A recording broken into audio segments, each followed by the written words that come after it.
When I used to do seminars on how to become a champion, I would always ask people, why do you want to be a champion? Or what do you want to accomplish? Why are you training? And they will, if a guy would get up and he would say, well, I want to train because I think that if I get muscular and, I feel like I'm getting the kind of definition, then I maybe can enter a bodybuilding competition. I said, sit down. I said, if you think this way, you're going to be a loser. You're never going to make it because there's no maybe. You got to get up and say, I want to be a champion. And I do whatever it takes. The amount of hours it takes, the posing, the this, the that, the visualization, looking at training footage, looking at motivational books, reading this, whatever it takes, I would do. That's the answer I want to hear from you. You can detect right away those that are going to be shaky and that will fall behind and they will not go all the way, and those that are very hungry. And that hunger you have to develop because you have to create a goal for yourself, whatever that may be, a short-term goal and a long-term goal. And you got to go after that. And if you do not see it, and if you do not believe it, who else will? Experiencing pain in your muscles and aching, and just then go on and go on and go on, and this last 2 or 3 or 4 repetitions, that's what makes actually the muscle then grow, and that divides then one from a champion and one from not being a champion. If you can go through this pain barrier, you make it to be a champion. If you can't go through, forget it. And that's what most people lack, is on this having the guts to go in and just say, I go through and I don't care what happens. It aches, and if I fall down, I have no fear of fainting in a gym, because I know it could happen. I threw up many times while I was working out, but it doesn't matter, because it's all worth it. Everyone has a problem with time, but the day has 24 hours, and we sleep 6. Now, I know there's some out there that say, whoa, I need 8. Well, I say just sleep a little faster.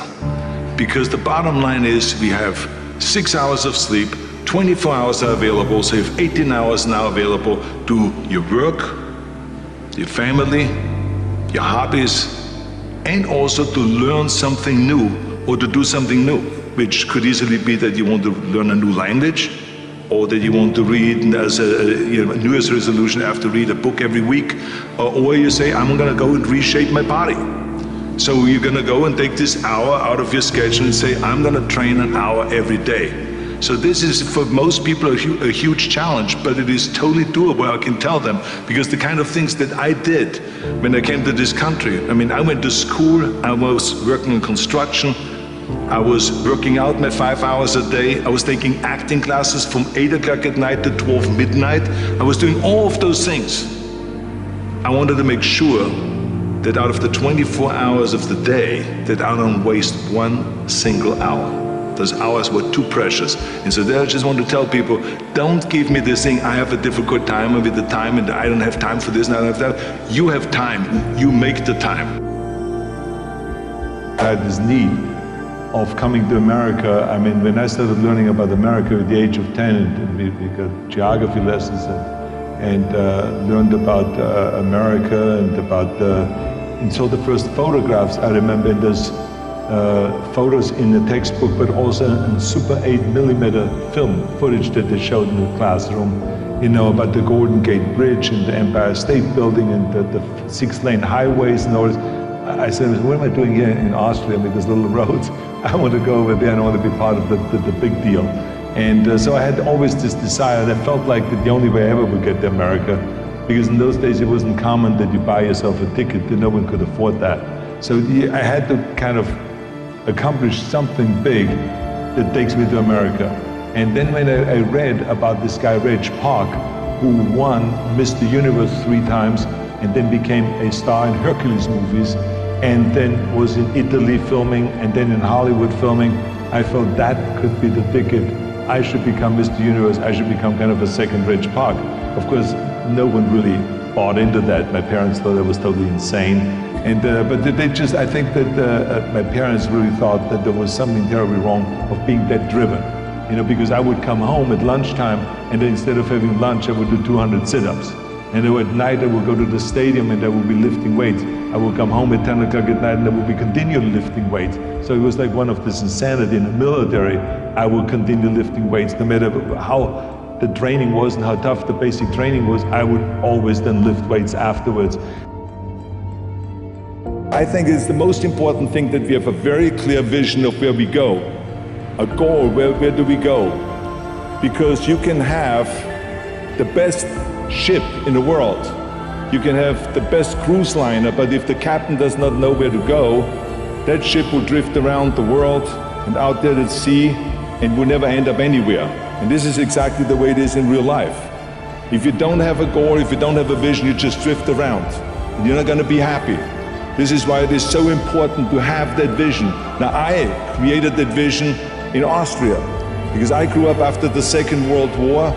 Austria, right along with Germany, lost the Second World War. And the problem was that everyone was so depressed because they lost the war that there was alcoholism everywhere. There was, of course, depression. There was a terrible economic situation. There was famine. There was starvation and all of those things. And also it was kind of a little place and narrow. I felt kind of, I wanted to get out of there. I wanted to escape. And I couldn't see myself really to work there and to stay there, to work in a factory, or to work on a farm, or to even to follow my father's footsteps and to become a police officer. I couldn't see that either. As a matter of fact, that's what my parents wanted me to do. But that's not what I saw. This was the vision of my parents, but not mine.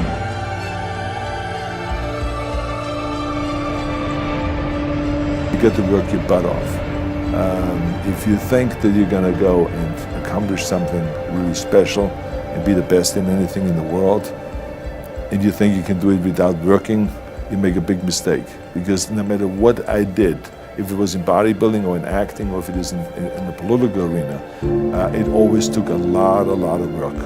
And you got to put out and you got to, something make a lot of sacrifices. Notice, if you're not willing to work hard, forget about it. So this is another rule that is very important. Don't be afraid to fail. Because if you're afraid to fail, then you're always holding yourself back because you're afraid that if you go all out, you may fail.